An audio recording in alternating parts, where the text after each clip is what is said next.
CBS presents Our Miss Brooks, starring Eve Arden.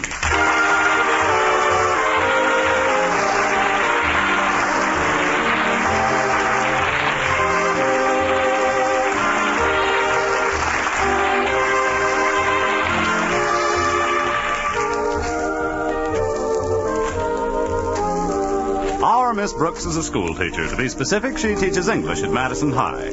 Connie Brooks is pretty enthusiastic about her work, too. In fact, in her own words. Although teaching isn't the most profitable career in the world, you must admit the hours are appalling.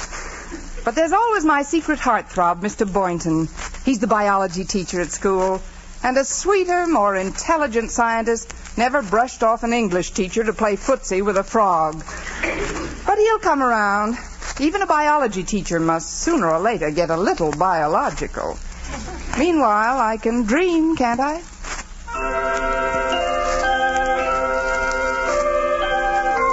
Yes, Connie Brooks can dream. Even now, she's in the middle of the sweetest dream of them all. The one that comes right before 7 a.m. Hold me closer, Mr. Boynton. There. Now kiss me. Oh, how does that make you feel? That's what it does to me, too. I'll shut it off. Miss Brooks, you'll be late. Kiss me again, Mr. Boynton. Miss Brooks, you have to go to school. For this, I don't have to go to school. Oh. Good morning. Well, if it isn't my favorite landlady. Oh, good morning, Mrs. Davis. What in the world were you dreaming about? Oh, nothing much. Just the school. I was giving an English lesson. Well, from the way your lips were puckered, I thought you were taking a bugle lesson. Better get up, dear. Today's the day you're supposed to find out about that new job as head of the English department from your new principal. Oh, that's right, Mrs. Davis. For 3 years I've been waiting for that job. 3 years of scrimping and scraping to get along. Now it's all going to be different. With this raise, I'll be able to run down to Miami once in a while, and after I've had the job a while, I might even go abroad. Paris, the Riviera, Biarritz in the spring, the casino at Monte Carlo. Just how much more money does this new job pay, Miss Brooks? $6 a month. Yeah. You better watch your step at Monte Carlo. Money goes pretty fast down there. Money goes fast anywhere. I haven't been able to catch any for years. Now hurry and get dressed, dear. I have a lovely surprise for your breakfast. Another one of your surprise recipes, Mrs. Davis? I hope it's not clam fritters again. You'll see, dear. Come along.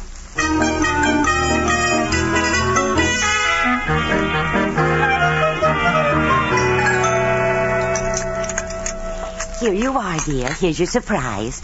Armenian pancakes. They've been setting for 5 days. What else could they do? I mean in goat's milk. It takes 5 days for it to get good and sour. Sour goat's milk? Here, try a bite off this fork. Don't pay any attention to the smell. Oh, please, Mrs. Davis, no. Well, just one bite. Tell the truth now. Aren't they delicious?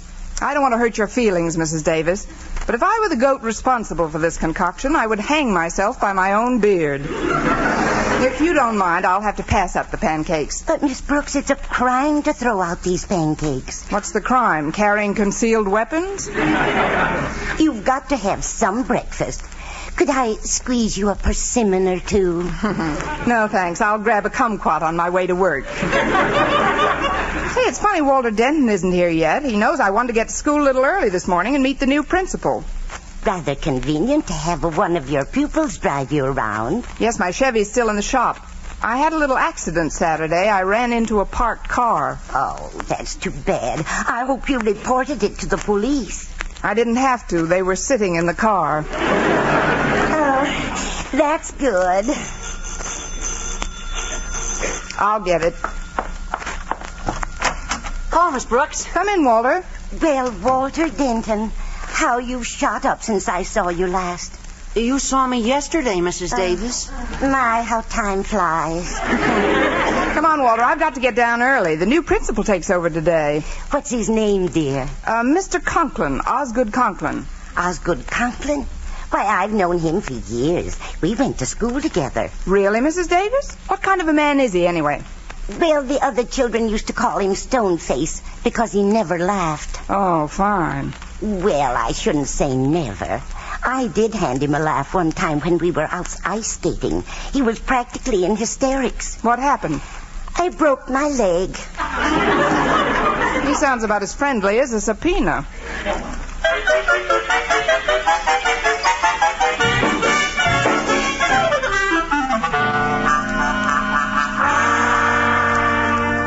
I'll correct any nonsense of this new school, Martha, or my name isn't Osgood Conklin. I've heard all about their lack of principle and discipline, and I won't have it. Do you hear?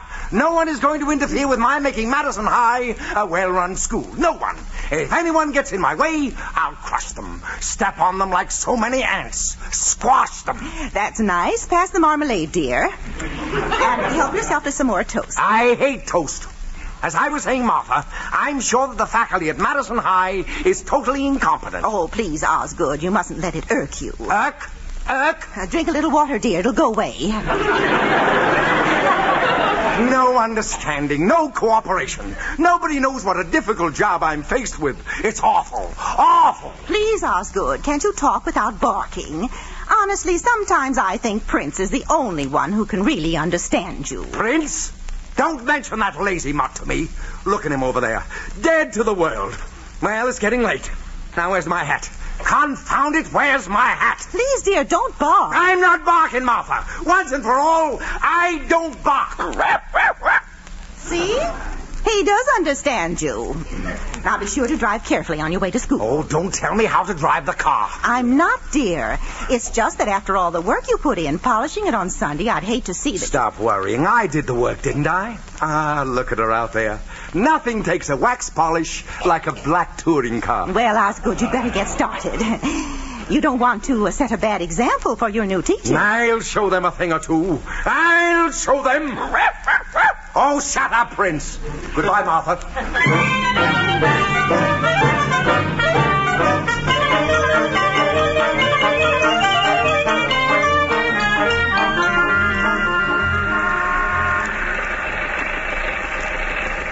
Before we get to school, Miss Brooks, there's something I'd like to talk to you about. It's a girl. Naturally. Who is it this time, Walter? Oh, she's the baker's daughter, Penelope Miller. When I kissed her for the first time the other night, I knew she was different. But, Walter, you've kissed a lot of girls. What's so different about Penelope Miller? She tastes like caraway seeds. Oh, grand. She's probably built like a pumpernickel. Now, look, Walter, I've got a lot on my mind today, what with trying to make a good impression on the new principal. Well, all I want you to do is help me write her a letter, Miss Brooks. You see, she doesn't think that I'm mental enough. I can't understand it. And I figured, well, you being an English teacher as well as a woman, well, you'd know how to make her think I was brainy. You know, intelligent. I hate to trade on just my sheer animal magnetism. You know what I mean? Well, you are a little beastly in spots, Walter. Don't blame yourself. Penelope just doesn't appreciate yet that a man is a thing to be treasured. When will she appreciate it? When she gets to be my age. Oh, I couldn't wait that long, Miss Brooks. What? Oh, I'm sorry, Miss Brooks. I guess I'm not very mental at that, but you will help me out, won't you? I'll come over to Mrs. Davis's tonight and we'll write a letter together. What do you say? Well, I don't know, Walter. Walter, look out! That car! What car? That big black touring car! The black touring car?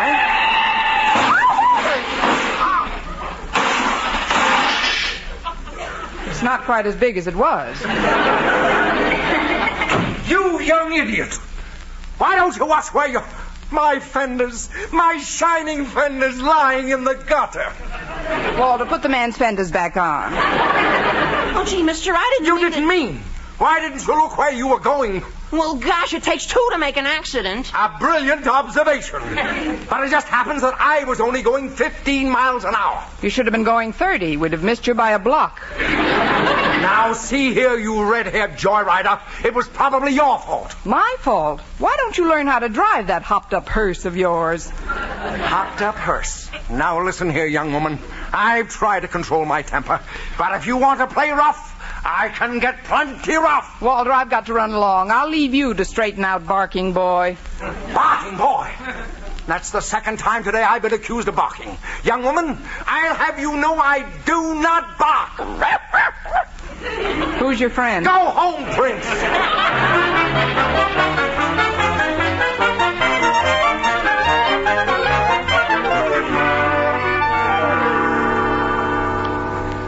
Well, classes haven't started yet. Let me see. Pick up my mail first, and then...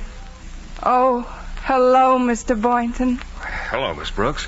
Isn't it a coincidence that we're in the same mailbox? Not an overwhelming coincidence. You see, your last name begins with the same letter mine does.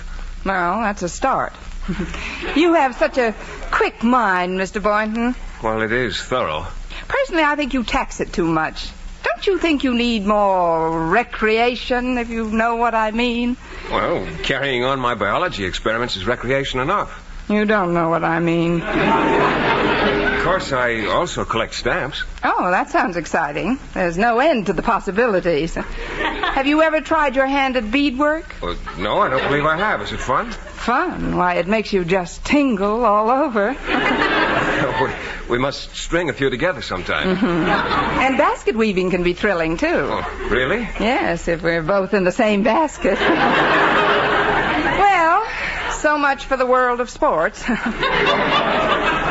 Miss Brooks, if you don't mind my changing the subject, are you going to be busy tonight? Busy? Me?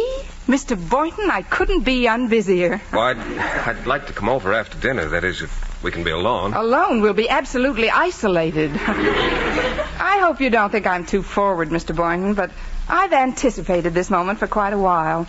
Remember the day about 5 years ago when I first came to Madison High, rounded a turn in the corridor, and bumped smack into you? Oh, yes. I was teaching chemistry then. You put quite a dent in my Bunsen burner. Yeah. Well, you know, that was the day I first suspected that we'd be more to each other than just fellow faculty members. And when were your suspicions confirmed, Miss Brooks? On our very next date, when you took me to lunch, 2 years later. Gad, you were a fast worker. I don't blame you for kidding me, Miss Brooks. I guess I'm not much of a whirlwind romantically. And most scientific people aren't. You see, the study of evolution alone tends to slow down any of the mere intemperate reflexes. Mm-hmm. You must realize that a tremendous period of time was involved before the single cell divided itself in the sea and adapted itself to the land and the air. Mm-hmm. Countless centuries passed before lower forms of life assumed their new shapes, and generations before the mammal family produced the ape family, and before the ape family produced the human family. What have you been waiting for me to do? Slip back a notch? Well, what time do you think you'll be able to come over tonight, Mr. Boynton? Mr. Boynton, Miss Brooks, let us not tarry. Your new principal, Mr. Conklin, is due at any moment. Oh, we'll be sorry to see you go, Mr. Darwell. Yes, you've been a wonderful principal, Mr. Darwell. Why did the Board of Education decide to have you transferred? Ours not to reason why. Ours but to teach and dive. As the great Socrates so aptly phrased it, if you gotta go, you gotta go. Of course, I am genuinely sorry to leave old Madison High, but then we're teachers, and teachers can't afford sentiment. We can't afford anything. As the great Professor Einstein so aptly phrased it, murder, ain't it? You know, I still hope I can land that job as head of the English department, though. Well, that will depend upon the impression you make on Mr. Conklin. I'm taking him on a tour of inspection as soon as he arrives, Miss Brooks. Your class will be the first one visited. Oh, the first class visited? Oh, gosh, Mr. Boynton, if I'm to impress Conklin, I'll have to hurry and get things in order. I better go in and erase the children and see that the blackboards aren't throwing spitballs. Poor Miss Brooks, you're a bundle of nerves. You look sort of faint. Here, I'll put my arms around you until you steady yourself. Oh, no, you won't, Mr. Boynton. Just because you happen to catch me at a weak moment, I'm not letting you put your arms around me. My father told me about men like you. And why are you putting your arms around me? My mother told me about men like you, too.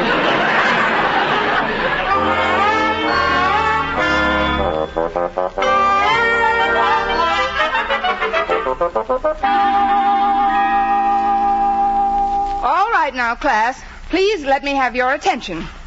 As many of you know, our new principal, Mr. Osgood Conklin, takes over his duties today. So, if he should drop in here at any time, there's no reason for any of us to be nervous, self-conscious, or head of the English department. I mean, we'll just go on in our normal manner. Now, to take up where we left off yesterday... Pardon me, Miss Brooks, but Mr. Conklin and I just happened to be passing by. Oh, why, come right in, Mr. Darwell. This way, Mr. Conklin. Thank you. Mr. Conklin, this is our Miss Brooks. How do you do, Miss Brooks? Glad to make your... Wait a minute. Thanks, Mr. Conklin. Glad to make your acquaint a minute, too. Oh? You two have met? We sort of ran into each other this morning. Darwell, this is the young lady in the accident I told you about. Mr. Conklin, I have an idea. Why don't we skip English and drop in on the... Now that I know just who Miss Brooks is, I'm particularly interested in watching her conduct her class. Go right on, Miss Brooks. Well, all right, Mr. Conklin. Now, class, I'm going to read some lines to you, which I'd like you to... I'd like you to... I want you to tell me whom... No, who... I'd like the name of the author of the following stuff. Friends, Romans, countrymen, lend me your ears. I come to bury Conklin, not to praise him. That is to bury Caesar. Hand, please? No hands? You've all got them, you know. Just look at the ends of your sleeves. Oh, there's a hand. Winona. I can always depend on Winona. Who wrote those lines, Winona? I don't know. I just want to leave the room.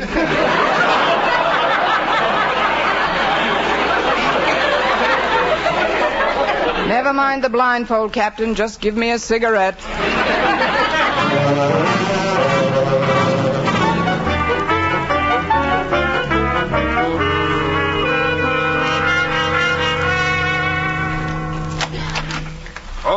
Come in, Miss Brooks. How is everything? Well, frankly, Mr. Boynton, I'm a little tired. I just lost 2 out of 3 falls to Mr. Conklin. Oh, you've met the new principal, eh? What's he like? He looks like he was weaned on a vinegar popsicle. Mr. Boynton, I just dropped by to see what time you're coming over tonight. Tonight? Yes, one of my students is stopping by for a few minutes. I've promised to write an intellectual letter for him to a girlfriend he's trying to impress, Penelope Miller. Penelope Miller? Yes, she tastes like caraway seeds. If you could just let me know what time you're coming over. Well, I'm not sure about tonight at all right now. I'm quite worried about Violet. Violet? Yes, the white mouse I use in some of my experiments. Steady, Violet, dear. Steady, dear. I'm just going to hold you for a minute. Mr. Boynton, if you could You know, I don't like the feel of her stomach. Mr. Boynton... It's lumpy. Well, Mr. Boynton, you told me this morning... Well, frankly, Miss Brooks, at that time I didn't know about Violet's condition. You understand I have to... I know. You have to sit up with a lumpy mouse. Oh, she's terribly peaked lately. I don't know what it is. I think I better have a look at her cage. Hold on a minute, will you? Here. Miss Brooks, you dropped Violet! She attacked me! Miss Brooks! Miss Brooks, get down off that desk! I can't! Oh, I see her. She's under that... She's under the table! I'll get her if you just stop that screaming. And let go of your skirts! And this, Mr. Conklin, is our biology laboratory. Why, Miss Brooks, what are you doing on that desk? And where is Mr. Boynton? He's under the table with Violet. With Violet? So that's what goes on in the biology laboratory of Madison High. Oh, but Mr. Conklin, I'm sure... So Mr. am I Boynton very sure. Come, Mr. Darwell. I'll be back when Violet is out from under the table. Oh, no. I've got her, Miss Brooks. Poor thing was scared to death. Here, look at her. Isn't she sweet? Isn't Violet a beauty? She's ravishing. And may I tell you something else, Mr. Boynton? What's that? You make a lovely couple.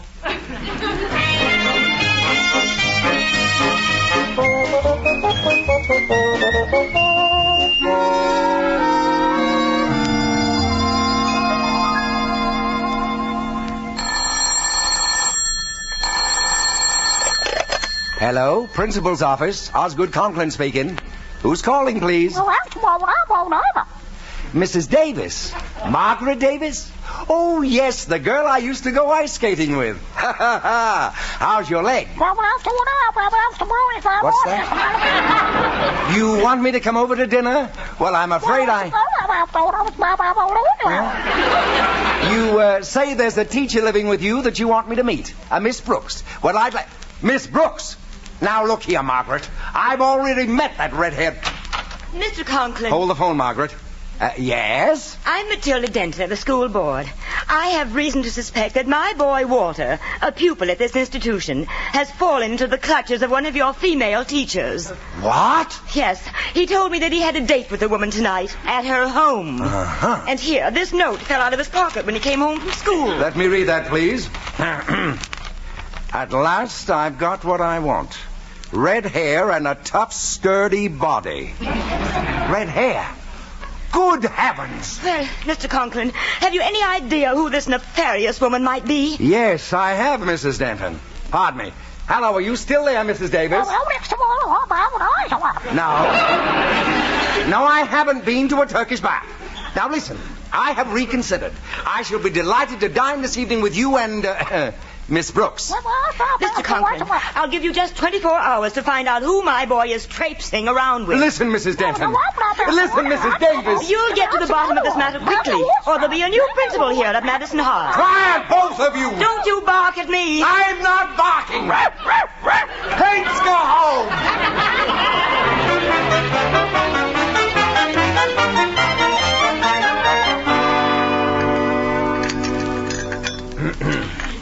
Well, Osgood, how did you like your dinner? Very interesting, Mrs. Davis. I've never tasted this kind of meat before. Just what is it? It's our usual Monday night supper. Seal burgers. I'll take these dishes into the kitchen and see about the coffee. I make Bulgarian coffee, you know. It's strained through a grapefruit rind. Now then, Miss Brooks, let's get right to the point, huh? What would you think of a teacher who would allow a student to become infatuated with her and then lead him on? I'd think she was pretty terrible, Mr. Conklin. Who's the teacher? Well, we haven't any positive proof, but the boy's name is Walter Denton. Well, I think they both ought to be arrested. Walter Denton? Yes, Miss Brooks. You can't deny that you were in the car with young Denton this morning? But he was just giving me a lift until my car is fixed. I never see the boy at any other time. Are you sure about that, Miss Brooks? Oh, I'm positive, Mr. Conklin. Must be my laundry. Your laundry at 8 p.m.? I deal with the owl laundry. They only come out at night. Excuse me, Mr. Conklin. I'll be back in a minute. All right, Miss Brooks. Hi, Miss Brooks. I keep you waiting? Yes, but not long enough. Look, Walter, would you come back some other time? Come on, let's get into the living No, room. Walter, no. I'm anxious to get that letter started. Oh, not so loud, Walter. Mr. Conklin is in the dining room. Oh, the new principal? Yes, and if he finds you here tonight, we'll both be no, out. it's good. We'll have our coffee in the living room. Fine, Margaret. Quick, Walter, hide. Get behind those curtains behind the window. Well, yeah, but I'll explain later. Get in back of them. Who was it that rang, dear? Oh, it was just a wrong number, Mrs. Davis. On the doorbell? I mean the wrong house number. You seem quite nervous, dear. Oh, I'm all right. Come and get some coffee. It'll calm you down. Thank you. The Bulgarians drink it flat on their back, you know. I'll be flat on my back any minute, and I wish I was in Bulgaria. Why, you're trembling like a leaf, Miss Brooks, and you're all flushed. Well, it is rather warm in here, don't you think? If it isn't too much trouble, Osgood, would you mind pulling back those curtains and opening the window? Oh, no, not the curtains. No trouble at all. I'd be only too happy to open the window. And I'll be only too happy to jump out of it. There we are. Well, where is he? What's become of him? What's become of who? Bobby Breen. He used to send me.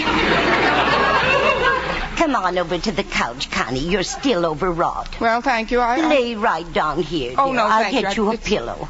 You know, I keep pillows in the window seat just for emergencies. I always say you never know when you need them.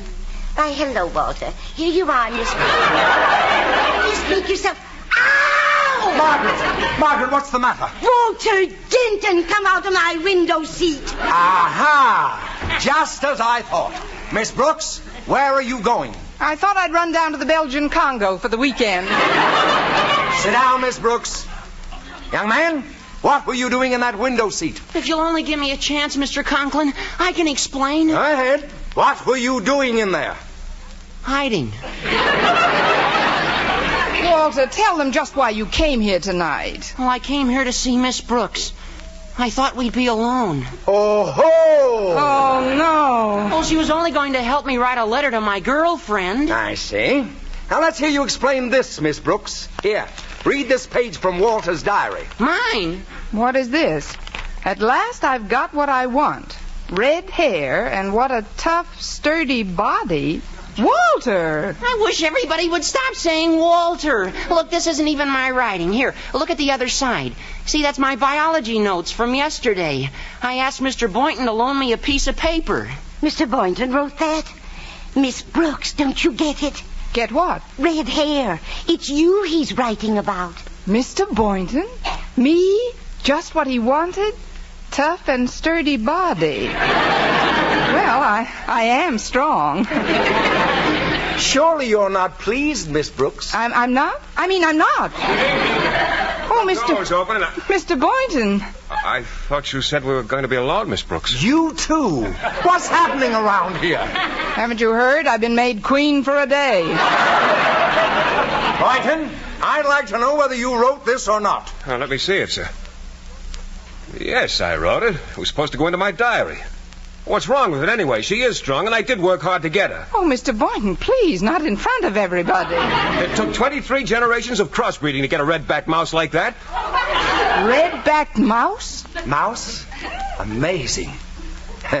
Miss Brooks, I'm afraid I've done you a grave injustice. You most certainly have, Mr. Conklin. You've placed your own meaning on unfortunate incident. But You've accused me of misconduct with no proof whatsoever, and you've acted in general like a narrow, bigoted, unfair person. But, Miss Brooks... Mr. Conklin, I never want to see or talk to you again as long as I live. Not even about the job as head of the English department? Mr. Conklin, I've done you a grave injustice. Let's sit down on the love seat and talk this thing over, yes. huh? Well, we'll take it up first thing in the morning, Miss Brooks. I've got to be getting home now. Come on, Walter. We'll take the bus together.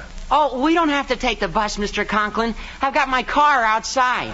Your car? After our collision this morning? Oh, after I left you, I hit another car and everything snapped back into place. Well, good night, all. Good night, Walter. Good night. Good night, Walter. Good night. Good night, Mr. Conklin. Good night, Mr. Conklin.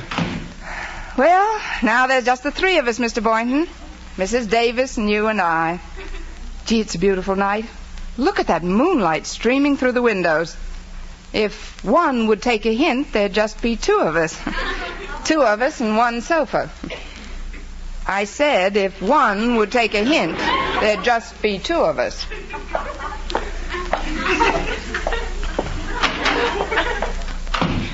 Well, here we are, just the two of us. Good. How about a little gin rummy? That's the deal.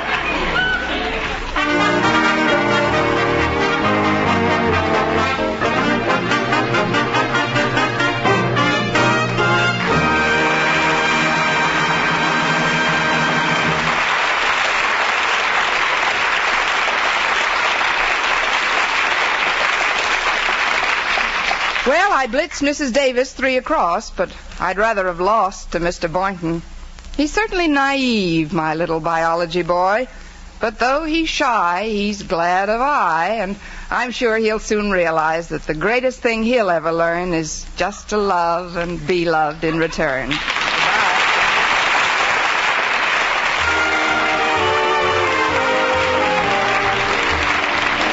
How often have you picked up a newspaper and read about an automobile accident? Chances are you think of accidents like that as always happening to someone else. If you could count on that, there'd be nothing for you to worry about. But chances are also that those very people you read about had the same feeling until something actually did happen to them. All it takes is that one brief moment of carelessness, but it can cause a lifetime of anguish. In almost every automobile accident, there are one or more violations of the law. Yet those laws are made specifically for the purpose of preventing accidents. Our Miss Brooks, starring Eve Arden, is produced and directed by Larry Burns. Tonight's script was written by Al Lewis with music by Wilbur Hatch. Next week at the same time, Columbia will again present another adventure in the far from placid life of our Miss Brooks, starring Eve Arden. Bob Stevenson speaking. This is CBS, the Columbia Broadcasting System.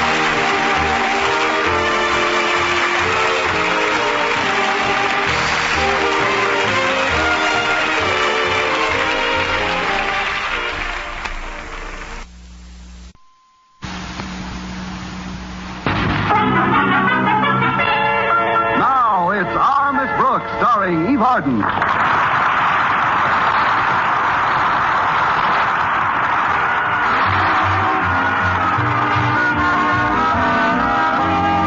Miss Brooks, who teaches English at Madison High School, has been going with Philip Boynton for quite some time now. 6 years, to be exact. But only once or twice during that period did she have to worry about the eternal triangle. And that's not unusual when your boyfriend is the eternal square. Still, I must admit, I did see green about 2 weeks ago when Mr. Boynton began dating a young society beauty named Lucy Fairchild. I got angry, we had an argument, and I finally asked Mr. Boynton to choose between us. Did he want a beautiful young society girl with $1 million or a steadily employed English teacher with a guaranteed pension in 20 years? Oddly enough, he chose me. And to make my happiness complete, our beloved principal, Mr. Conklin, invited the two of us to spend this past weekend with him and Mrs. Conklin at their cabin on Crystal Lake. Friday morning, my landlady was in my room with me, helping me pack, when she suddenly began to get sentimental. Connie, do you realize this is the first time we've been separated in almost a year? Oh, I am going to miss you, dear.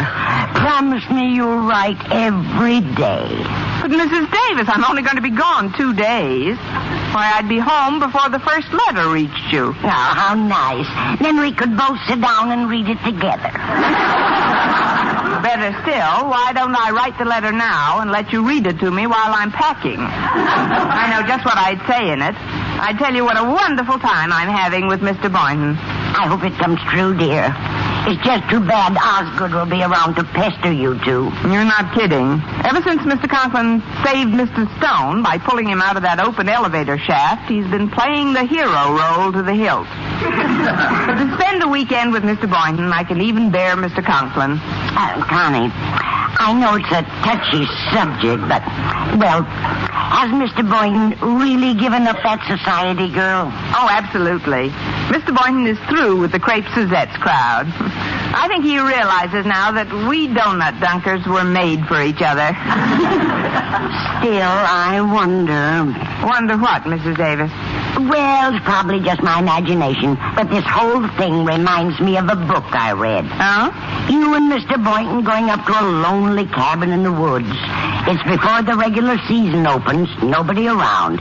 He's torn between you and that society girl. He takes you out in a shaky rowboat. Connie, it's an American tragedy all over again. An American tragedy? Oh, Mrs. Davis, you certainly have an imagination. What an utterly fantastic thought. Oh, of course it is, dear. Of course it is. It's an utterly fantastic idea. Look, Mrs. Davis, for your information, Mr. Boynton has never even read an American tragedy. Now, let's just forget the whole thing. Oh, that's Walter to drive me to school. Come in, Walter. The door's open. Mrs. Davis, please, not a word to Walter about what we've been discussing, or I'll never hear the end of it. Honey, I give you my word, my lips are sealed. And you know when I give anyone my word, I could be drowning and pardon me, dear. Oh, good morning, Walter. And a good morning to the two fairest ladies of my acquaintance. Hey, it looks like you're practically all set for the big weekend, Miss Brooks. Yes, Walter. A mad, glorious weekend away from classrooms, books, and American-born students who refuse to learn the English language. Yeah, but you'll still have old Marblehead.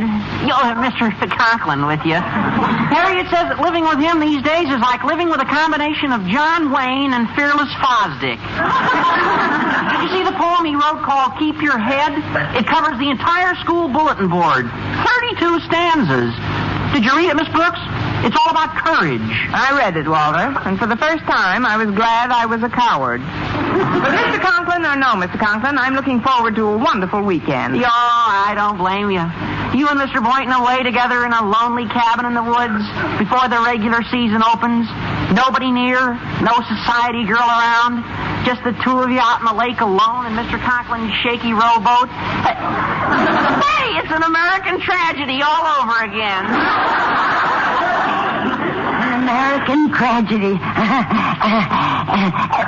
I Walter, that's the most fantastic thing I ever heard of. In the last 30 seconds. After Actually, it's a perfecly ridiculous idea. Oh, I wasn't for a minute implying that such a thought would ever enter Mr. Boynton's head. Well, I'm glad of that. Now, just forget the whole thing. Only, why has he been reading that book for the past 3 weeks? He's been reading An American Tragedy? Oh, but, Connie, what difference does it make? There's probably no connection between the two. Oh, of course not. No connection between the two. None at all. None whatsoever. Absolutely no connection. Now, the whole thing is absurd, Walter. The whole idea of going up to the cabin was Mr. Conklin's, not Mr. Boynton's idea, and I don't expect to go out on the lake up there anyway. Oh, sure. Sure, there's no comparison between the two situations. I'm sorry if I made you nervous, Miss Brooks. Nervous? Me nervous? Don't be silly, Walter. Connie, I don't want to rush you, but don't you think you should be on your way to school? Right, Mrs. Davis, I'm all ready. Come on, Walter. Let's get into your boat and row to school.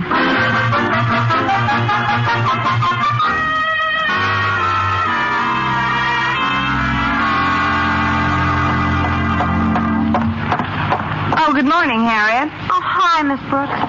Why so depressed this morning, dear? I just left Daddy's office. If you were just entering, you'd have an even better reason. Oh, honestly, since Daddy rescued Mr. Stone a few weeks ago, there's simply no living with him. Mother says she's heard so many stanzas of his poem, Keep Your Head, she's losing hers. Gosh, I certainly don't envy you being up at Crystal Lake with Daddy over the weekend. Well, with Mr. Boynton along to keep me company, I'm certain I'll manage. Oh, of course, it should be great for the two of you. Away together in our lonely cabin in the woods before the regular season opens. Nobody around for miles. That society girl forgotten.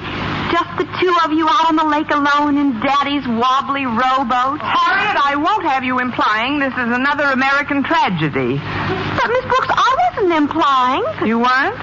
Of course not. There's certainly no reason to be suspicious of a man just because he suggested to Daddy that he open his cabin and invite you along. Mr. Boynton asked your father to open his cabin and invite me along? It was Mr. Boynton's idea? Well, yes, but that's certainly nothing to be upset about. Upset? Who's upset?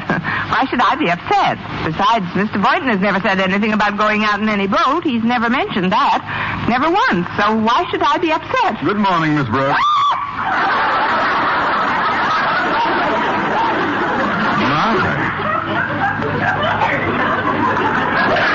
What did I do to deserve such a charming greeting?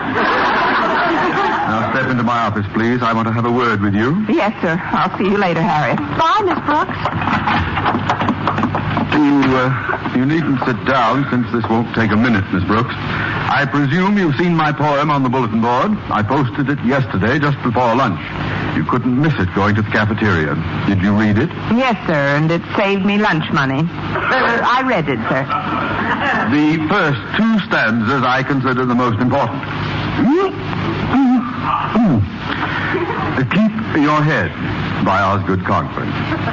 When others about you show panic and fear, just keep your head and never lose cheer.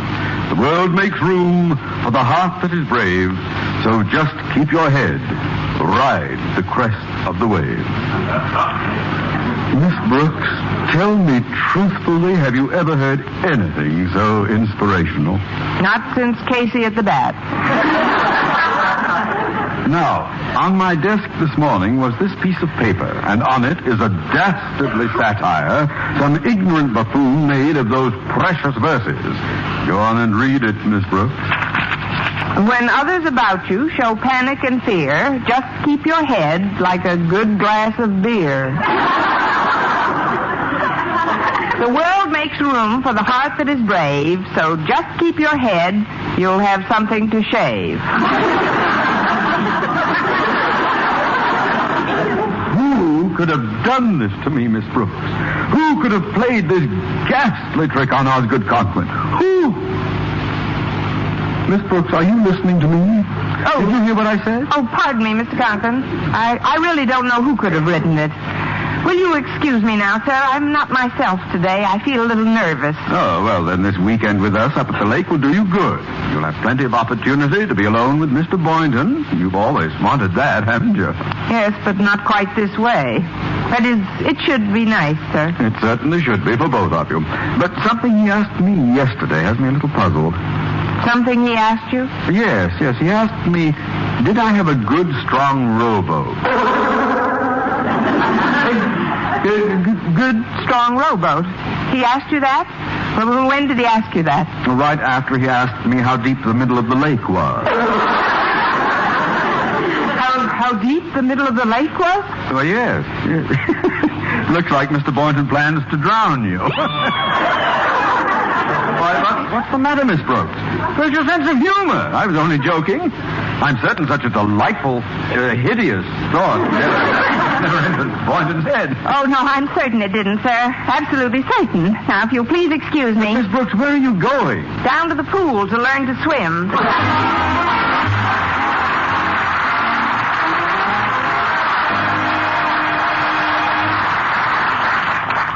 Oh, Miss Brooks.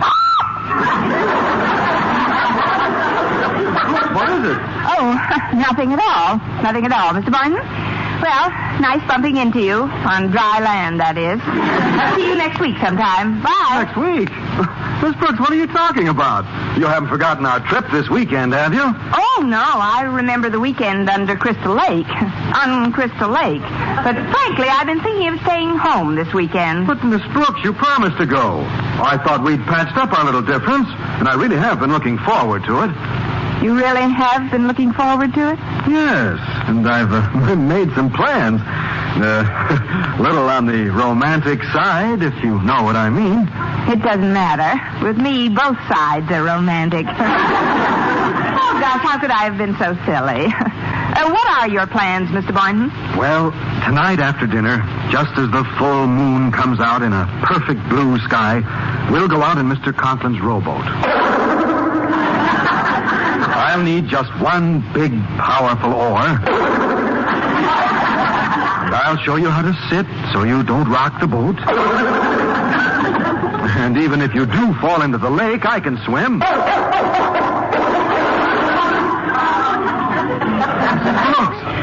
why are you looking at me that way? What is it? Oh, I think I know what's bothering you.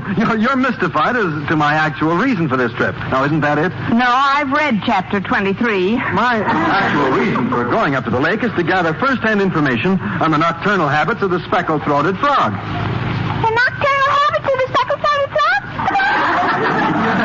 I'm doing some highly confidential research work for a biological paper I'm writing. I wasn't even going to tell you until we got up there. And that's the only other reason you wanted to go out with me in a rowboat tonight? What did you think I wanted to go out with you for? To repeat an American tragedy? It was a perfectly crazy idea. How could a thought like that even enter my mind? Of course. Well, I've got a class now, Miss Brooks. I'll pick you up at your house at 4 o'clock sharp. I'll just honk my horn and you come out. I should be all packed by then, but if I'm not right out, tread water wait for a few minutes, will you?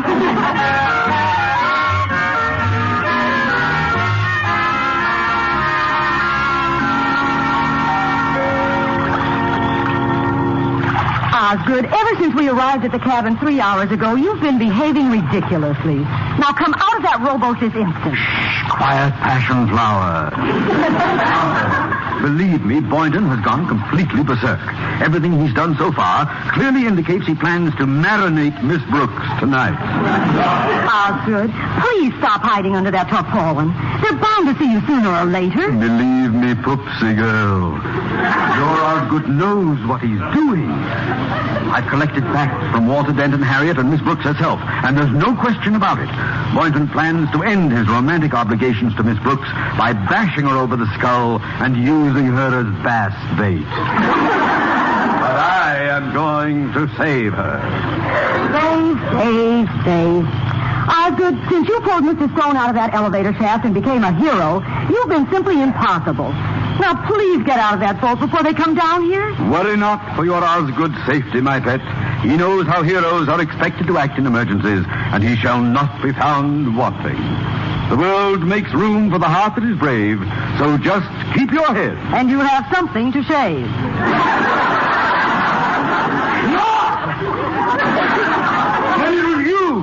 You wrote that satire.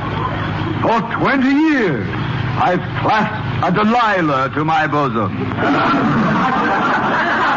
Honey, now, please get out of that boat. Oh, very well, be a hero. And when Mr. Boynton finds you hiding under that tarpaulin, I hope he hangs something besides a medal under your eye.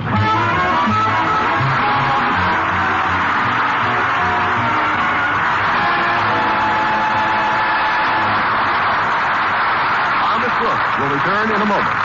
You know, being a good driver is more than just turning on the ignition and stepping on the gas. You have to know where you're going, look where you're going, and getting there depends on the brakes. Have you checked your brakes lately?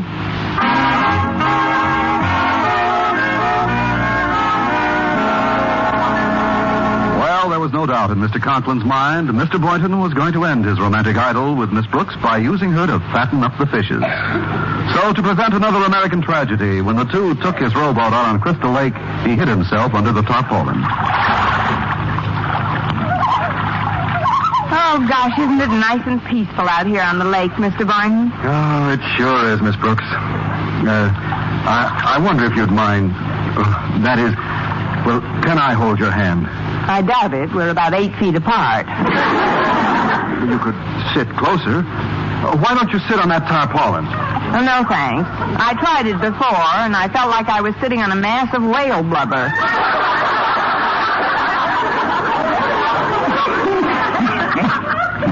What was that? Oh, probably the mating call of the speckled-throated bullfrog.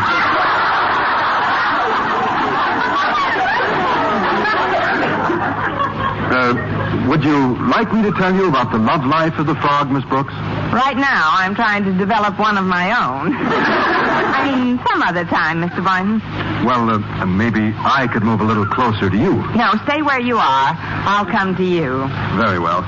Only be careful. This boat's awfully shaky. Now, here, I'll hold the oar up high and give you... Hold it, Boynton! There'll be no American tragedy in this boat. Mr. Conklin, then it was you under the tarpaulin. See? I told you it felt like a mass of whale blubber. Mr. Conklin, what are you doing in this boat? What am I doing? Miss Brooks, wherever human life is in peril, there you will find Osgood Conklin. Confess, Boynton, what are you doing out here on the lake with Miss Brooks and that oar? We're rowing around studying the nocturnal habits of the speckled bullfrog. Good boy, I knew if I put it to you that way, you'd confess you were going to bash her head in, drown her, then swim to shore and plead that you're rowing around studying the habits of the speckled bullfrog.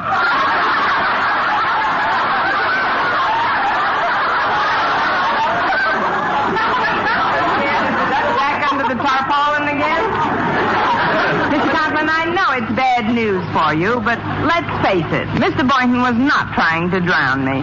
Not trying to drown you? But he can't do this to me. I mean, I worked so hard to be well, just to play it safe, Boynton, I'll take that oar. But, sir, this is preposterous. Nothing will happen in this boat as long as Osgood Conklin is here. That's just the trouble.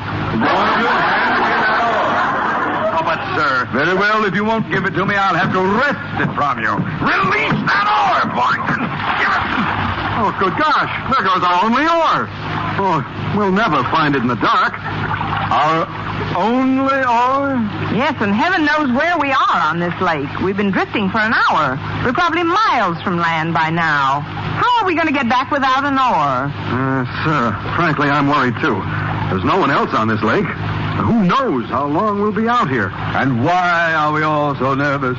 True, this is a period of crisis, but luckily you have Osgood Conklin aboard. I shall be your captain. We're dead.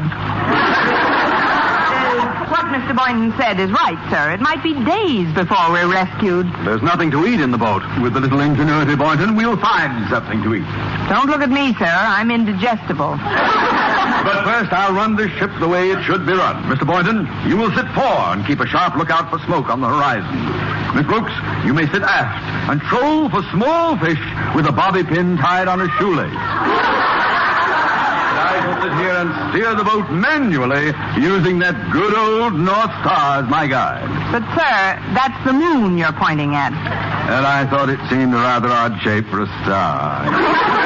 Let's try to get organized, shall we? Clear thinking is the ticket. Lacking an oar, we shall need to improvise a sail immediately. I'll need some large white garment. Miss Brooks? You won't get a stitch from me. Well then, Boynton, I suggest we use your shirt as a sail.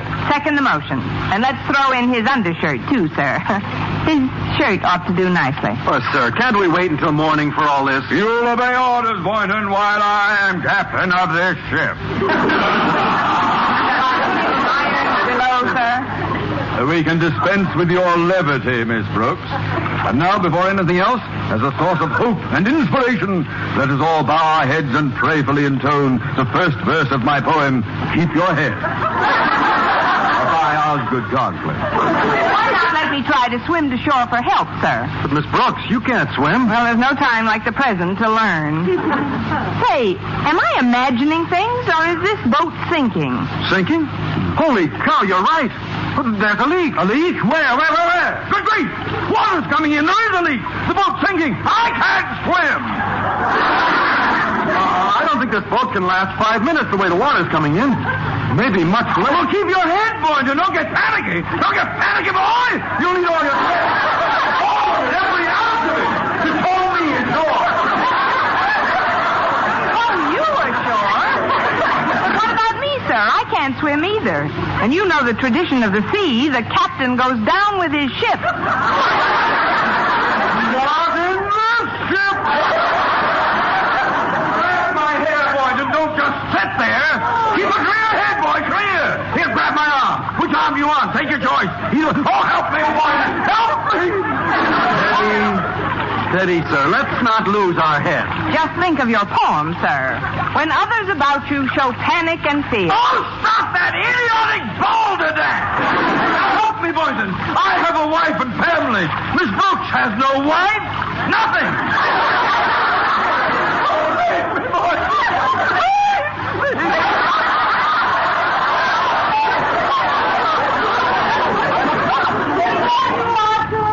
Who's that? Martha! Good heavens, I see the mother of my child! My life must be flashing before my eyes. Osgood, what on earth are you babbling about? Martha, is that really you? How did you get out here? Are you treading water? What for? The lake is only 3 feet deep here. Shouting, so I put on your hip boots and waded out. It's only 3 feet deep here? Now will you let the women and children go first? Mrs. Conklin, just where are we now? Oh, the cabin is just around the bend, Mr. Boynton.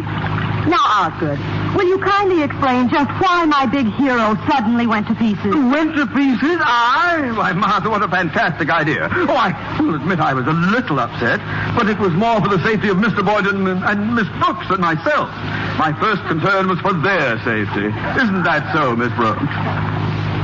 Well, what do you say, Miss Brooks? The next time you run Mr. Conklin's bath, be sure you throw in a life preserver.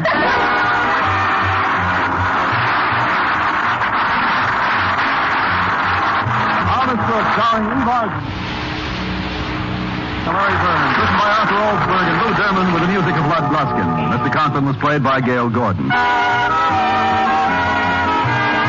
This is the United States Armed Forces Radio and Television Service.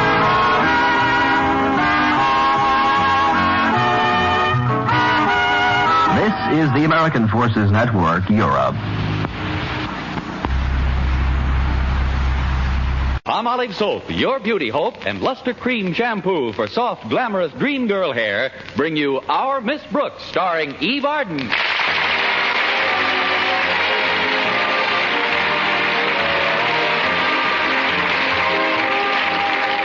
Miss Brooks teaches English at Madison High School. She's very fond of her pupils, and they're very fond of her. She's also very fond of biology teacher Philip Boynton, and he's very fond of his frogs and guinea pigs. Well, this absorption in his laboratory is largely due to Mr. Boynton's natural shyness. Well, that is to say that he's shy in the world of reality. But in the dreams of our Miss Brooks, Philip Boynton is every bit as ardent and attentive as any woman could desire. Let's listen. Oh, my darling Constance. You're so lovely, so desirable. I feel I could fly on the wings of our love. Won't you join me, Constance, on a flight to paradise? Contact. I must pause for a moment, my darling. You know why? For station identification? I want to look at you again before I kiss you. And if you notice anything strange in my eyes, dearest, it's stardust. Well, sweep it under your lids and let's get going. Oh, isn't it wonderful, Connie? Just you and I alone in our dream house. Yes, it is, Philip. And if anyone comes calling, we'll refuse to answer the doorbell. Sorry, wrong number. Okay, alarm clock. Oh, you win. Quiet. If I could have slept a few more minutes, that dream might have gotten the Academy Award. Come in. Good morning, Connie. Good morning, Mrs. Davis. I've brought you a little breakfast tray. Hope you like the surprise recipe on it. Another surprise recipe? I'm still trying to get used to the last one. Rye crisp boiled in breadcrumbs. Oh, this isn't anything like that, Connie. This is a famous Alaskan dish. Want to know what it consists of? No, what? It's very simple. You just take a pound of frozen whale meat, thaw it out, roll into patties, and fry in deep seal fat. What do you call this Eskimo's delight? Blubber burger. Blubber burger? Yes. Of course, not everyone can enjoy them at first eating. How do you stand on the whale meat, Connie? I really don't know, Mrs. Davis. I've never stood on any.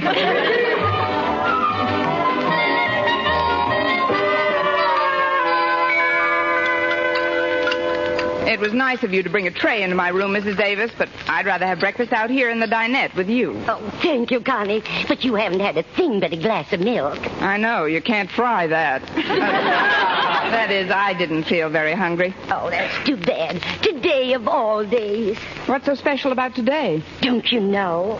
Let's see. Oh, certainly. Yesterday was payday, so today must be rent day. What do I owe you, Mrs. Davis? I'm not worried about the rent, Connie, although I could use a small loan. How much?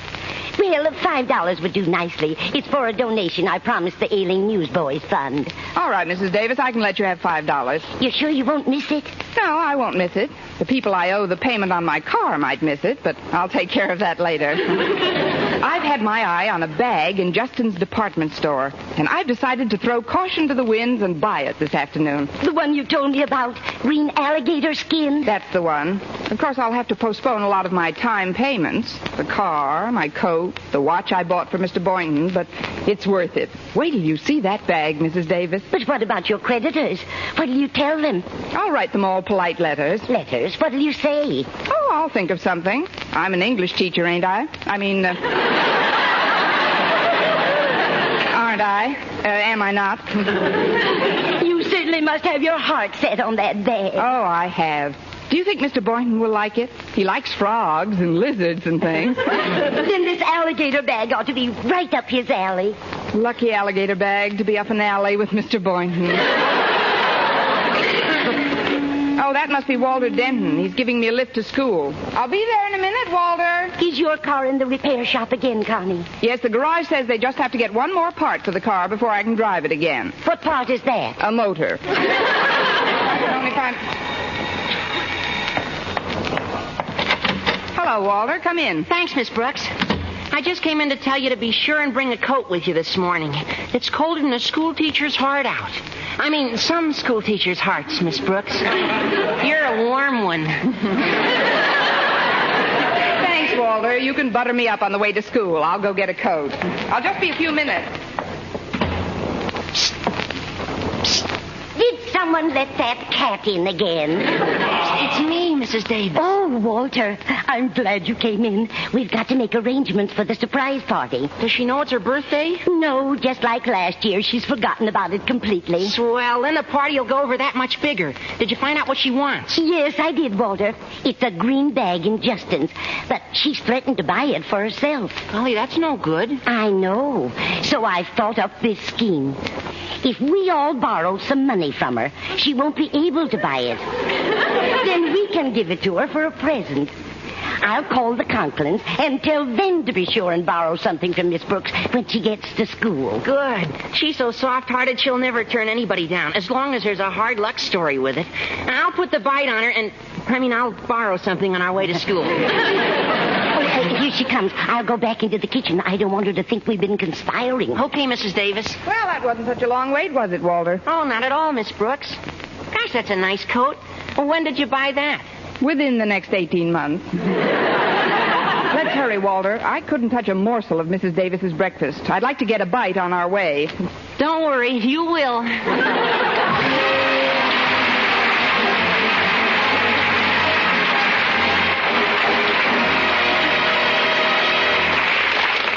Our Miss Brooks will continue in just a moment, but first, here is Vern Smith with an important announcement. Palmolive Soap is giving away prizes worth $67,000, a grand prize of $25,000 in one lump sum, or $100 a month for life. And that's not all. There are over 2,000 prizes in Palmolive's big treasure chest contest. Ford sedans, Westinghouse laundromats, Fromm Silver Fox scarves, Toastmaster toasters, and it's easy to enter. Complete the last line of this jingle. A fresher, brighter-looking skin is something I would like to win.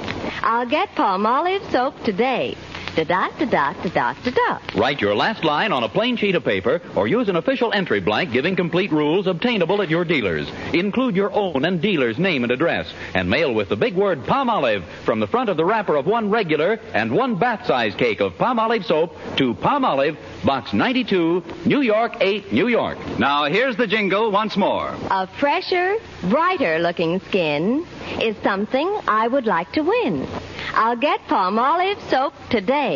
Da-da-da-da-da-da-da. Mail your entry to Palmolive, Box 92, New York 8, New York. Get Palmolive soap for a lovelier complexion. Remember, doctors prove Palmolive's beauty results.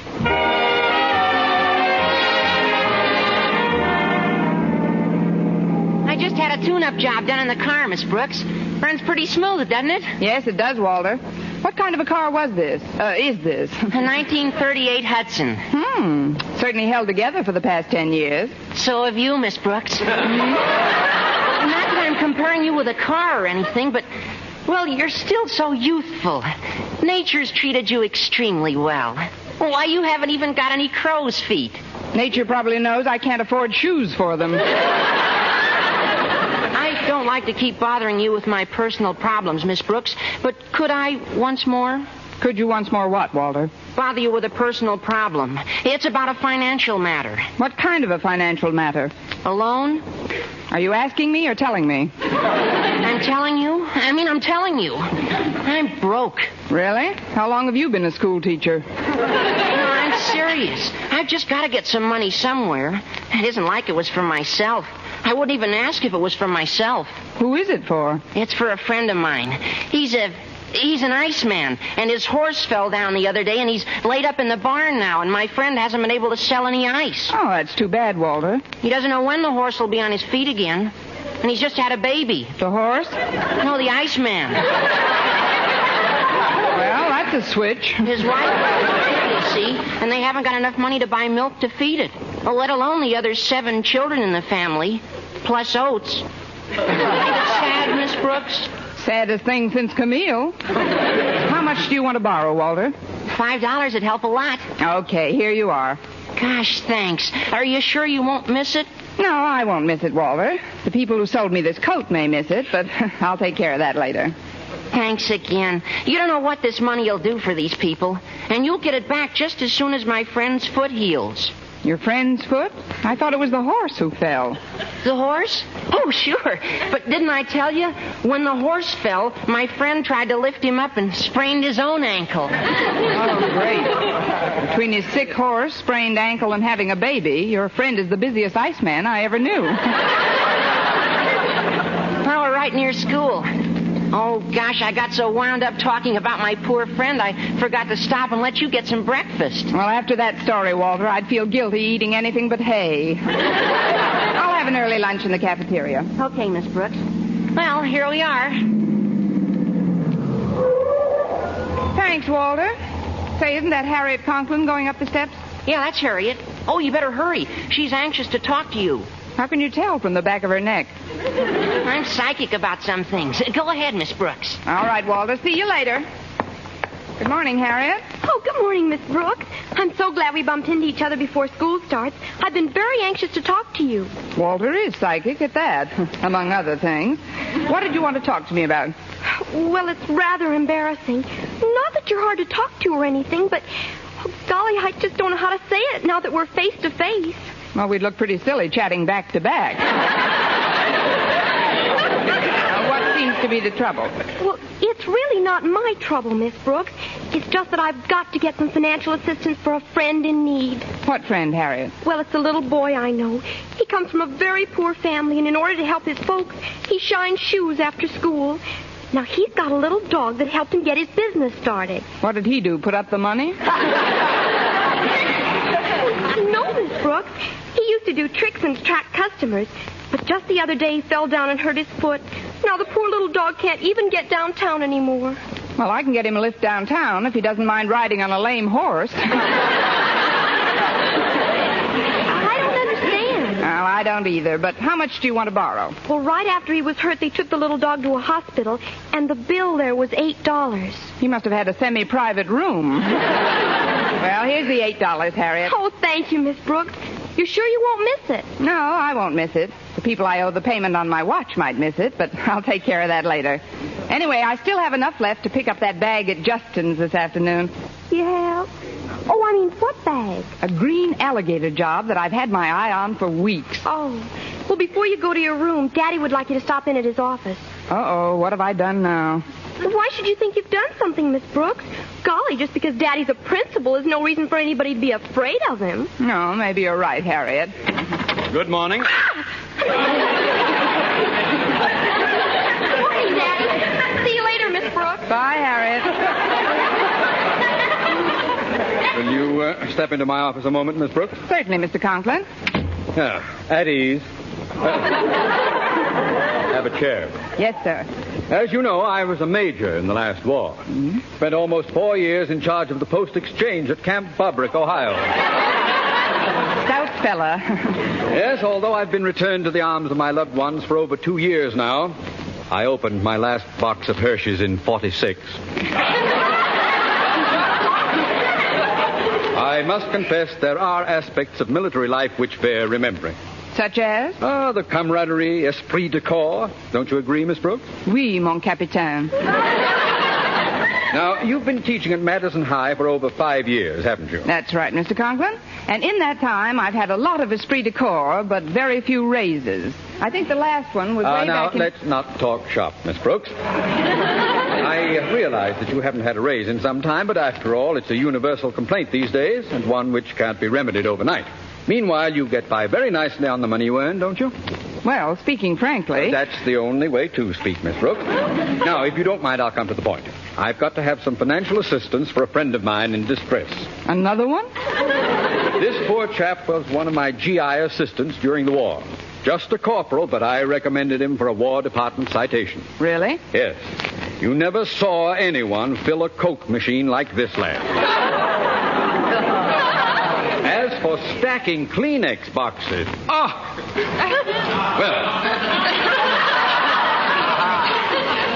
after the war, he got married and started to raise a family. That was 3 years ago, but luck didn't favor this boy. He lost one job after another. Things went from bad to worse. You mean he became a teacher? No laughing matter, Miss Brooks. He's just written me that his wife is going to have another baby. Their fourth. In 3 years?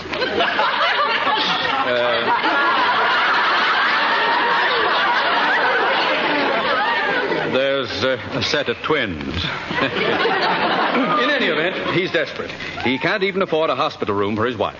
Well, I know where there's a semi-private room if she doesn't mind dogs. I mean, how much would you like to borrow, Mr. Conklin? Well, I've asked many of my friends for $5 or $10. I see. Well, I guess. But you're such an old friend, Miss Brooks, I feel that I can ask you for $15.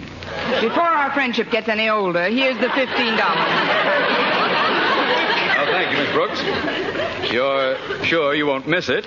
No, I won't miss it. The people I owe a repair bill on my car might miss it, but I'll take care of that later. Very well. That'll be all then. Dismissed.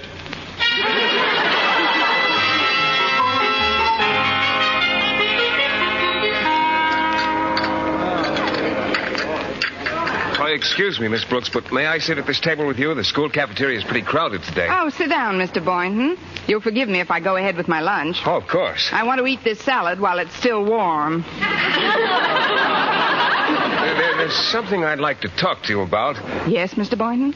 I've heard from many people how generous and warm-hearted you are under your veneer of seeming sophistication. Of course, I've always known that you're true blue, a 100% human being, deep down below the surface. Why, Mr. Boynton, you've been peeking at my x-rays. I'm serious. I know that I can appeal to you for assistance without fear of embarrassment. And I know when you hear my story, you'll want to help. Et tu, Boynton? Well, what's your story? Well, I have this friend who's also a biologist. From a poor family? No, his family's very wealthy, as a matter of fact. But he's married and has 7 children and 1 on the way. No, he's a single chap. But he's got a bad sickness. No, he's in the pink of condition. Oh, wait a minute, I know. His little puppy broke its leg. Oh, he hasn't any puppy, but his Great Dane just won a blue ribbon. Wrong again. But give that lady a box of Red Heart and 2 tickets to next week's flea circus. Look, Mr. Boynton, I'll bet your friend's horse is so lame he can't even ride him to work, Well, my friend drives a Cadillac. Look, if you'll just let me finish, I'll be as brief as possible. You see, he's leaving town, and he's got about 30 white mice and frogs that he wants to give me. Oh, so that's it. They're sick. Oh, no, not at all. They're wonderful specimens. But they're orphans. Please, Miss Brooks, what I'm trying to tell you is that I'll need about $20 for the added equipment it'll require to house them. Oh, well, why didn't you say so? Here, Mr. Boynton, here's $18. It's all I have left. Let a couple of the mice double up. Thank you, Miss Brooks. I certainly appreciate this, but are you sure you won't miss it? No, I won't miss it. The people I owe the payments on my car, watch, and coat might miss it, but I'll take care of that later. There's only one thing that's not going to be put off, Mr. Boynton. Oh, what's that? A green alligator bag I've got my deep down underneath little warm heart set on. My first stop after school will be the nearest bank that lends money.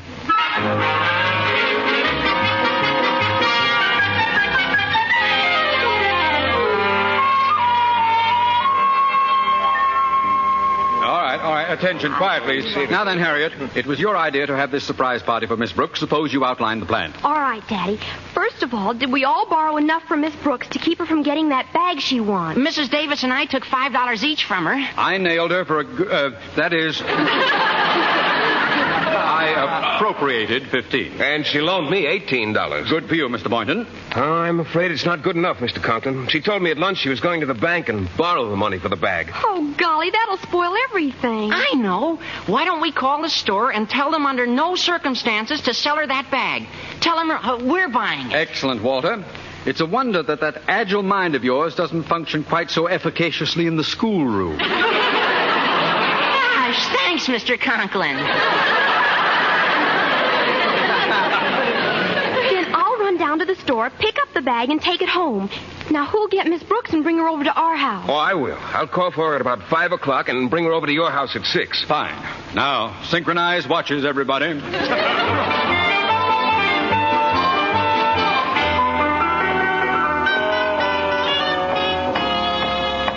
Let's see, confidential loan department. This is it. Pardon me, I've read your ads, but I'd still like to be assured that any business we transact will be strictly confidential. You may be quite certain of that, miss. What? I said we treat all our transactions with the utmost secrecy. Well, you can let me in on it. I'd like to borrow about $35. Yes, ma'am. What is your occupation, please? I'm a school teacher. How long have you been teaching, and at what school, please? 5 years at Madison High. And how do you sound when you've got laryngitis? Very comical. Here, write your name and address down, and I'll get you the money. Is that all there is to it? Yes, we don't believe in a lot of red tape. Oh. All you have to do is sign a few papers. First here. Yes. Now here. Right. Now this one. There you are. Now here. Mm-hmm. And here. Again. And this one. Yes. Now we'll start on the second page. Here. Yes. And here. And here. And here. And here.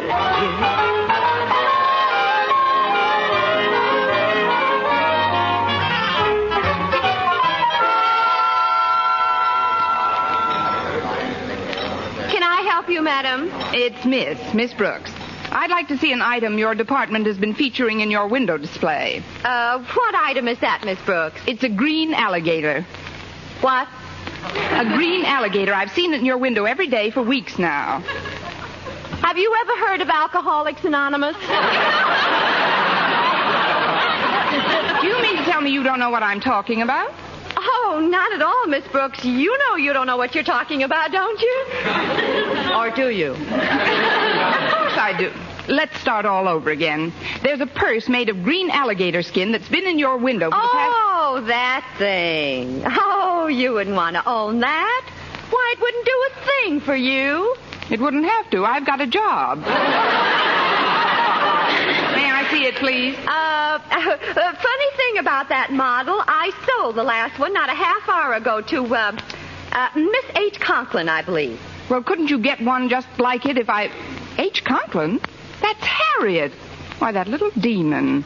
Maybe if I get her another bag, she'll trade me the green one. No, she wears a lot of green. Besides, she has alligator shoes, too. Well, I might as well go over to her house and see what I can do anyway. I didn't mean to eavesdrop on your monologue. But, H. Conklin won't be home for a while. She said she had a lot of shopping to do. And then she's going to get a manicure at Antoine's. Well, I'll go to her house and wait. Thank you, and good day, J. Edgar Hoover.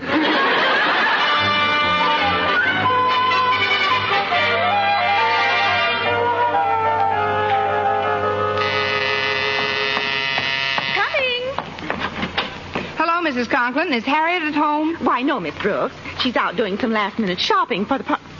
Miss Brooks! Isn't it terribly early? I mean, with the days getting shorter all the time, it seems like about 5 o'clock. It is 5 o'clock. May I come in, Mrs. Conklin? Oh, of course. Who's that at the door, Martha? Oh, it's you, Miss Brooks. Hello, Mr. Conklin. Martha, did Harriet get back with all... Miss Brooks! Isn't it a little early? I mean, it only seems like 5 o'clock. 5-1. Here in the living room a minute, Miss Brooks. Osgood, I'd like to talk to you. Yes. Will you excuse us, please, Miss Brooks? Surely. Well, what happened? Why did that ring so early? Well, I don't know what it was. Somebody must have slipped up. That's all I've got to say. I wonder if they've had a confidential loan lately. I'll be right there. Hello, Walter. Hello, Mrs. Conklin. I got all the stuff. Funny hats, noisemakers, confetti, and streamers. Oh, come on in the living room and we'll start decorating the place. But, Walter, look who's here, Walter. Hi, Miss Brooks. Hi, Walter. Now, we'll take the streamers and we'll start in this corner of the room and we'll... Miss Brooks! When you hear the tone, the time will be 5-2. This one's on me.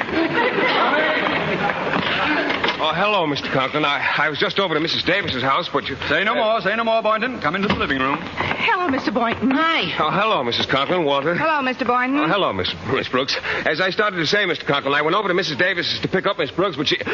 Miss Brooks! I know I'm terribly early, but I wish I knew for what. I'll answer it. Must be Harriet. Hello, dear. Mrs. Davis. Come in, won't you? I got the bag, Mother, and I had it gift wrapped. Oh, it looks just super. I brought the cake, Martha. Well, hello, everybody. Hello, Mrs. Davis. Harriet. Hello, Miss Brooks. Well, there's nothing else that we can do now but wait. Miss Brooks! If somebody says Miss Brooks once more, I'm going to change my name to Lucy Pumpernickel. Well, I guess the cat's out of the bag now. We might as well tell her. Miss Brooks, this little gathering is in honor of your birthday. My birthday? How do you like that? I forgot it again. Miss Brooks, as a token of our esteem and affection, may we present you with this little gift. Go on, Miss Brooks. Open it. The gift is something you wanted for a long time, Connie. Oh, the green alligator bag. So that's why everybody borrowed money from me today. That's right. We didn't want you to get it for yourself. Well, this is certainly the nicest present anybody ever bought me, with or without my money. Oh, we didn't get get this with your money, Miss Brooks. Look inside the purse. Why? Oh, what's this? 5, 10, 20? It's all here. That's right, Miss Brooks. Well, now that we all know it's your birthday, suppose you tell us how old you are. Happy birthday to me. Happy birthday to me. Happy birthday, our Miss Brooks. Happy birthday to you.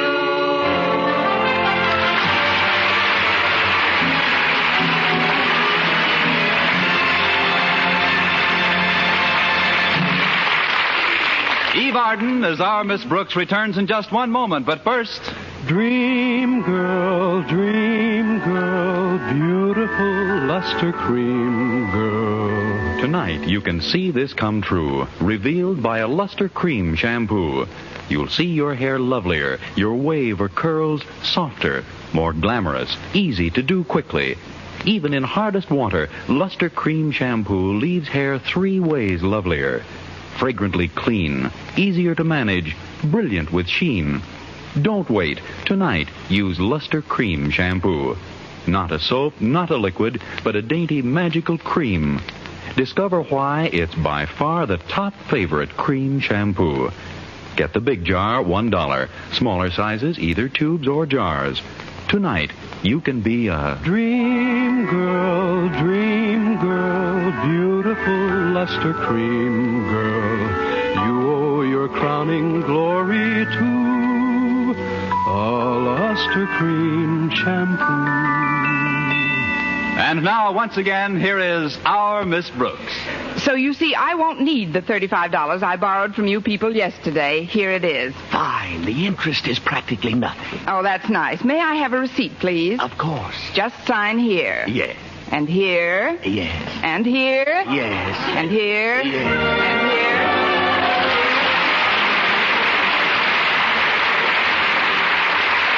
Next week, tune into another Our Miss Brooks show brought to you by Palmolive Soap, Your Beauty Hope, and Luster Cream Shampoo for soft, glamorous dream girl hair. Our Miss Brooks, starring Eve Arden, is produced by Larry Burns, written and directed by Al Lewis, with music by Wilbur Hatch.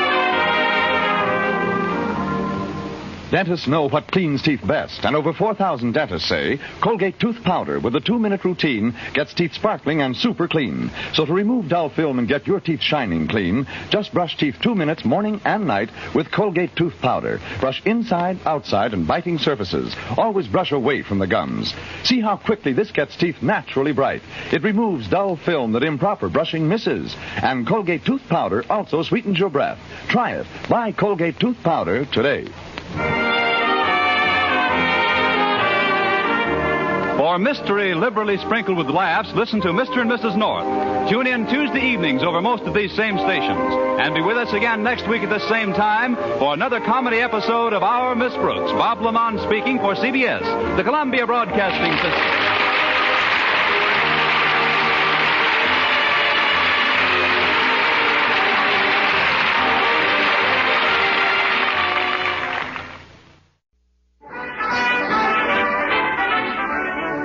Well, I finally got to Mr. Boynton's apartment house to take him to the football game. He was standing in front of the door holding a big box with a cellophane top, the kind you put an orchid corsage into. I said, "Mr. Boynton, you shouldn't have bought me flowers." His answer was typical of the man. With a modest smile, he hung his head, blushed, and said, I didn't. "Oh, well then what's in that box?" MacDougal. He's a wee one, isn't he? MacDougal's a bullfrog, Miss Brooks. I took him home from the laboratory yesterday. I don't like the sound of his voice. It's kind of raspy. Maybe he's got a man in his throat. Are you taking him with us to the football game? Oh, I'm afraid I'll have to. You see, his neck's pretty sore, and I put a compress on it. Wouldn't want him to scratch it off. He should have had his tonsils out long ago. Maybe his folks couldn't afford it. Well, get in, Mr. Boynton, and put MacDougal in the back. Oh, I'd rather not, Miss Brooks. Let's keep him up here in front, between us. Goody. I've always wanted to go to a football game with a bullfrog. Well, are you all set, Mr. Boynton? All set, Miss Brooks. Then we're off to Clay City. It's a beautiful day for football, isn't it? Oh, yes, it is. Do you like football, Mr. Boynton? Well, frankly, Miss Brooks, I haven't seen many games. Oh, that's a shame. We teachers should set an example in school spirit for the student body. That's why I'm going today. That's one reason, anyway. I beg your pardon? I said I think we should show more interest in school events. Oh, I agree, Miss Brooks. Who's pitching for us today? Well, we tried to get Satchel Paige, but he's tied up. Of course, we have some good backfield men pitching passes. That's what you meant, isn't it? Oh, I guess so. I'm afraid you'll have to explain quite a bit of the rules, Miss Brooks. Oh, you'll get on to it, Mr. Boynton. Meanwhile, we've got 55 miles to travel together. Just you and I. I was hoping you'd feel that way about it. That was McDougal. Now, quiet, Mac. I want you to rest your throat. Yes, do that, Mac. Now, where was I? You were saying we've got 55 miles to drive together. That's right. Just the three of us. A man, a girl, a bullfrog. Oh, well, we'll have fun anyway. I know a wonderful little restaurant en route where we can stop for lunch. It's called the Blue Goose Cafe. Oh, fine. Look, Miss Brooks, isn't that one of our students pushing that car across the street? Oh, yes, that's Walter Denton. Maybe we can give him a hand. Hello, Walter. Oh, hello, Miss Brooks. How do, Mr. Boynton? Oh, hello, Walter. Something go wrong with your car? Oh, nothing unusual. It just won't go. I think my clutch lining is gone. Oh, well, take a little of mine, Walter. I've got a new batch. Gee, of all times to fizzle out on me.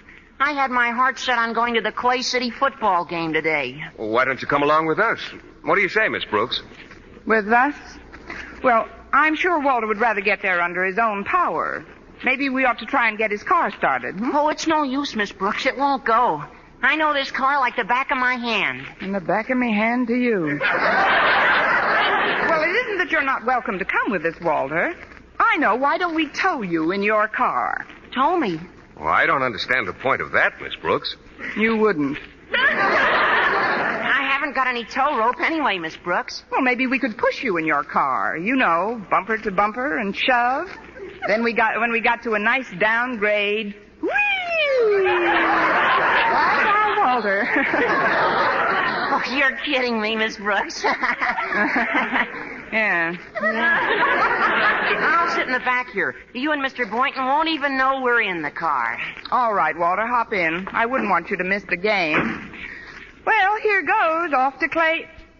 Did you say we're in the car? Sure, I've got a date with Harriet Conklin. She's a real football bug. Bug? Don't get excited, Mac. It's just an expression.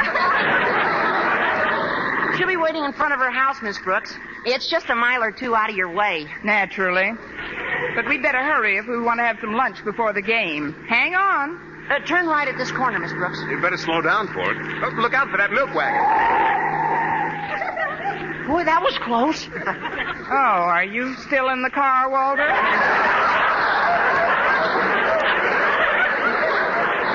I mean, I hope I didn't unnerve you. Oh, that's all right, Miss Brooks. I'm used to driving with woman drivers.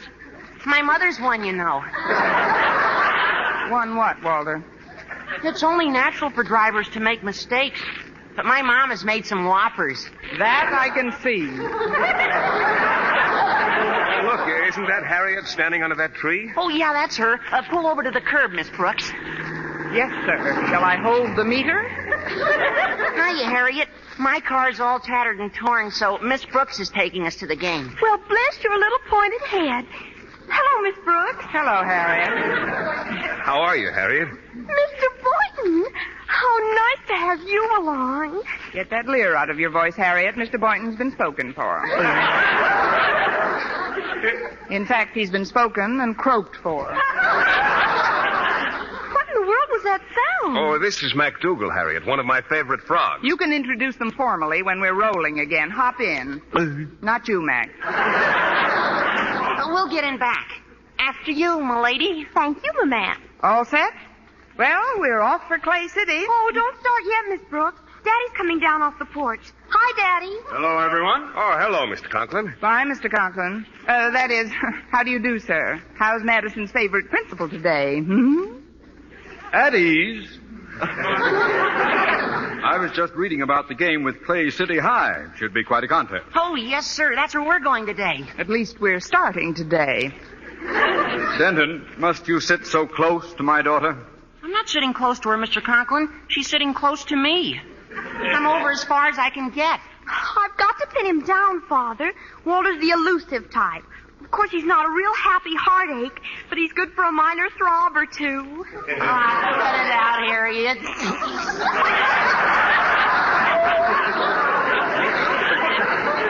Oh, stop those nonsensical noises. Now, there's quite a bit of work I could do this afternoon, filing reports to the Board of Education and so forth. You have a nice day for it, Mr. Conklin. Well, we'd be getting along now. But I got to thinking. Conklin, I said to myself, or rather, Mr. Conklin, I said, you haven't seen a football game in a month of Sundays. Let's take in this Clay City game. Then you mean you're going along with us? That's just super, Daddy. Isn't it, Walter? Yeah, super. Well, it'll be a pleasure to have you along, Mr. Conklin. Oh, thank you, Boynton. But what about you, Miss Brooks? It's your car. How do you feel about my coming along? Just ginger peachy, Mr. Conklin. Well, let's get started if we're going. It's getting kind of late, and we want to... Oh, I won't be any time at all. I'll go back to the house and ask Mrs. Conklin to speed things up. Mrs. Conklin? Yes. She's been out in the yard all morning planting, and she's quite dirty. I'll tell her to hurry with the bath and not fuss much with dressing. Well, tell her to slip on anything, Mr. Conklin. A loose rug will do.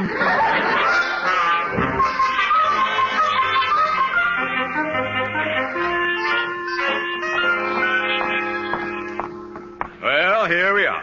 Sorry to keep you waiting. Hello, Miss Brooks, Mr. Boynton. Hello, Mrs. Conklin. How are you, ma'am? Walter's here, too. Hello, Walter. Hi, Mrs. Conklin.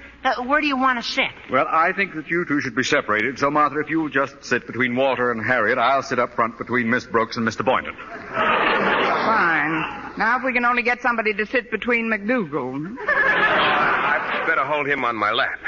There we go, Mac. Pity he doesn't drive. We could change places.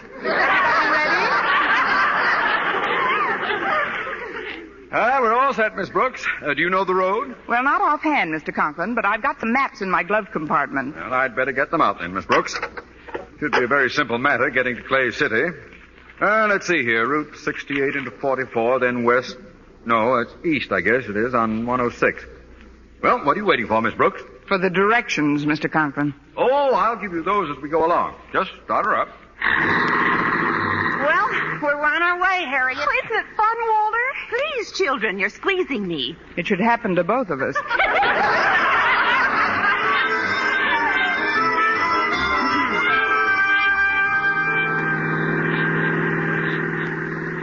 Miss Brooks, do you mind turning your radio on? I understand there's going to be a new clue on Sing It Again. All right, Harriet. Gee, the prizes are up to $26,000. And here, folks, is your new Sing It Again clue. The phantom voice is no Ziegfeld girl, but a Ziegfeld guy gave her a whirl. Thank you. The $26,000 will come in handy. Who do you think the phantom voice is, Miss Brooks? Well, if I knew the answer to that, Harriet, I'd be able to walk right up to your father and say... Yes, Miss Brooks? Hello, Mr. Conklin. We've been going quite a while on Route 68. Shouldn't we have switched over to 44 by now? Are you questioning my directions, Miss Brooks? Well, no, Mr. Conklin, but... I was a major in the last war, you know. And as such, spent considerable time in command of a transport group at Camp Bobrick, Ohio. I'm sure we're on the right road. And the caissons go rolling along. Oh, you have quite a voice, Mr. Conklin. Oh, thank you, Boynton. I did a bit of singing round the barracks now and then. Yum tum tum tum tum tum tum tum tum. Oh, that's very cute, Mr. Conklin. Oh, that was Mac, wasn't it? He must be hungry, Mr. Boynton. I know I am. Shall we stop for some lunch at the Blue Goose? Well, where's the Blue Goose, Miss Brooks? Well, I haven't been there since I was a girl, but... Gosh, Miss Brooks, do you think it's still standing? Now, just a minute, Walter. How old do you think I am, anyway? Oh, I'd say you're about... Of course it's still standing. There's only one place to go if you want a delicious luncheon. That's the Pink Flamingo. Oh, where's that, Osgood? You never mentioned it in front of me before. Well, the last time I went there, I was with a bunch of the boys. Are you sure you can find this blue goose, Miss Brooks? Yes, I think so, Mr. Conklin. Let's see, where are we now? Well, there's a signboard over there, Route 118. Funny, that isn't on this map at all. You'd better bear left at this fork, Miss Brooks. Very well, Mr. Conklin, but I don't think we're on the right road. This hill ahead of us is pretty steep. I hope the motor doesn't heat up too much. This radiator's just been patched temporarily. Well, up we go. Over hill, over down, dum, and the caissons go. What was that? The caisson stopped rolling. At least this one did. I'll get out and look at the motor. Keep your seat, Mr. Boynton. As head of a transport battalion, I had considerable to do with motors during my tour of duty. Now, let's see. Well, nothing wrong with the tappets. Radiator's still in one piece. Hand me a hammer, somebody. There are some tools under this seat, I think. Oh, here, let's get out. Here we are. Here's a hammer, Mr. Conklin. Oh, thank you. Now we'll just tap this water pipe here. Oh, be careful, Mr. Conklin. Please, Miss Brooks. I know motors backward. One more good tap should do it. That did it, all right. Well, let's get out and push, folks. We're off to the nearest garage.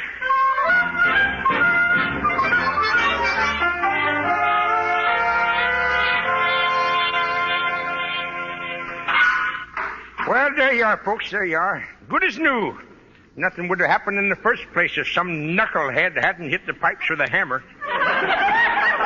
What? Why, how dare? Why, who do you think? Why, I'll have you know. Who's this huffing and puffing? Oh, please. This is Mr. Knucklehead. I mean, Mr. Conklin. He's my principal. Oh, now calm down, Mr. Conklin. Remember, everything's all right now. We're off to Clay City.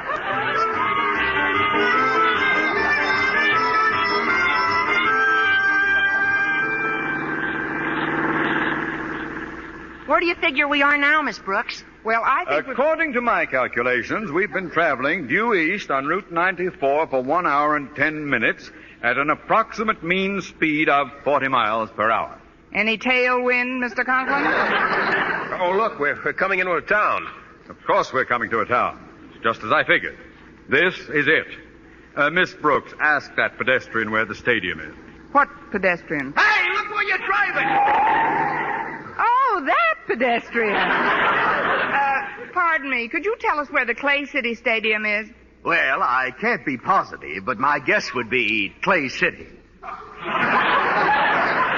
Isn't this Clay City? No, this is Boonville. If you'd be kind enough to give me a lift home, though, I could show you where Clay City is. I live just a few miles from there in Flagton. Well, there really isn't much room. We've got 3 in front and 3 in back now. Well, it's not much of a ride from here. Perhaps I could sit on this gentleman's lap.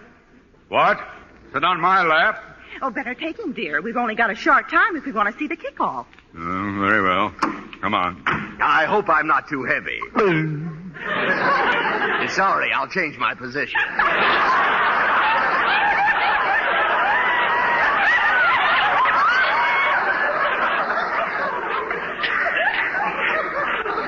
Start the car, Miss Brooks. All right, Mr. Conklin.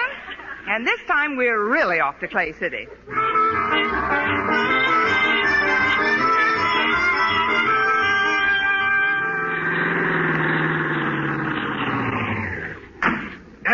Thanks a lot for the lift. You're welcome. Now, how do we get to Clay City from here? Oh, that's 29 miles back down the road. We passed through it on the way. What? Why, you... It's so long, folks. 29 miles back? Why, that... We could have been... He said that it was only... Daddy, remember your blood pressure. His ears get awful red, don't they? Now, see here, everybody. We've got to organize this expedition. There's been no unity of command, that's the trouble. Everybody's talking at once. Shut that toad up, Boynton. He's not a toad, Mr. Conklin. McDougal's a frog. A giant bullfrog with tonsils. Quiet, Miss Brooks. Now turn this car around and go that way, and don't stop going that way until I tell you to. off to Clay City.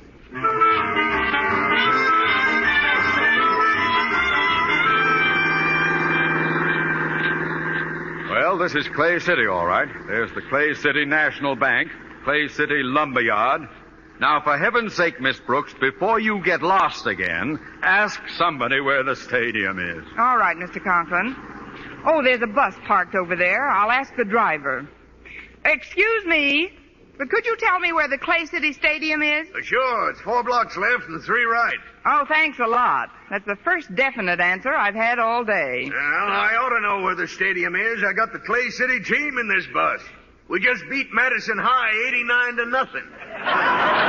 89-0? May I ask you one more question? Sure, what is it? Did they put up a good fight?